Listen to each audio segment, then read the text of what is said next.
So you're a dog owner here in East Wenatchee, and you want to enjoy everything this amazing area has to offer with your best friend.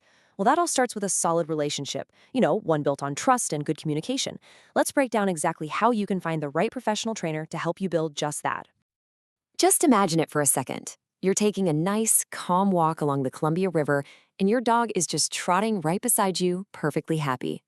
Or maybe you're at one of the local parks, and you feel totally at ease because you know your dog will behave well around other people and their pets. That's the dream, right? And good training is how you get there. First up, let's talk about how training sets your dog up for success in the kinds of situations you'll actually face right here in and around East Wenatchee. Professional training isn't just about teaching sit and stay. It's really about preparing your dog for the real world. Think about navigating a busy sidewalk downtown, or keeping their attention on you when you're on the trails at the hydro park, or even just getting through a vet visit without all the stress. These are the kinds of practical skills that make your life together so much better. Okay, so how do you actually find the right person for the job? Let's look inside a trainer's toolkit, so to speak. We'll cover the qualifications and methods that really make a difference. The gold standard in modern dog training is something called positive reinforcement. And this is so much more than just handing out cookies. It's a science-backed approach that focuses on building a strong, trusting bond. Basically, you reward the behaviors you want to see more of. It's effective, it's humane, and honestly, it makes training fun for both you and your dog. Now, on the flip side of that, it is absolutely crucial to avoid any trainer who uses fear, intimidation, or pain. These old-school punishment-based methods can actually create new problems like anxiety and aggression. They can really damage your relationship with your dog and often just make things worse down the road. You might see a bunch of letters like these after a trainer's name, and it can look a little like alphabet soup. I get it. But these are actually a really good sign. It means that trainer has taken the time to pass some tough exams and is committed to keeping up with their education. Things like KAE or KSA usually mean they've passed a knowledge test. It all just points to a higher level of professionalism and expertise. Okay, let's get into the practical stuff. We're talking about finding a program that fits your dog's needs, your goals, and of course, your budget right here in our area. This chart should give you a pretty solid idea of what to expect, cost-wise.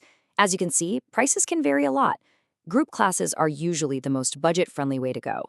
On the other end, things like private in-home lessons or a board and train program are a bigger investment because you're getting that one-on-one attention or even around-the-clock care. The price usually reflects the trainer's experience and how intensive the program is.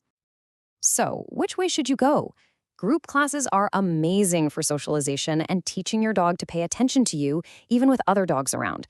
But if your biggest headaches are happening at home, barking at the doorbell, jumping on visitors, private sessions are great because the trainer can see the problem right where it happens and tailor a solution for your specific situation. All right, let's pull all this information together into a simple checklist for you. This will help you get prepared, know the local rules, and find some awesome places to practice all those new skills. When you're ready to start calling trainers, have these 5 questions ready to go. Seriously, their answers will tell you everything you need to know about their training style, their professionalism, and how transparent they are. I'd pay extra attention to that question about measuring progress. It's so important that you and the trainer are on the same page about what success looks like. Now, being a great dog owner also means being a great neighbor, and a big part of that is just knowing and following our local rules that help keep things safe and pleasant for everybody.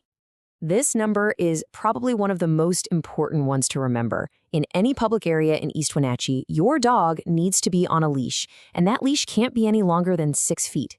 It's a simple rule, but it goes a long way in making sure everyone, people and dogs included, feels safe. Besides the leash law, there are just a couple of other key things to keep in mind. A current rabies vaccine is a state requirement, and you'll need to get your dog licensed with the city once they're over 6 months old. And remember, good training can really help with things like nonstop barking, which can sometimes be considered a nuisance issue.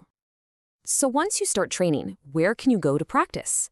Well, the trails over at the hydro park are fantastic for working on polite leash walking.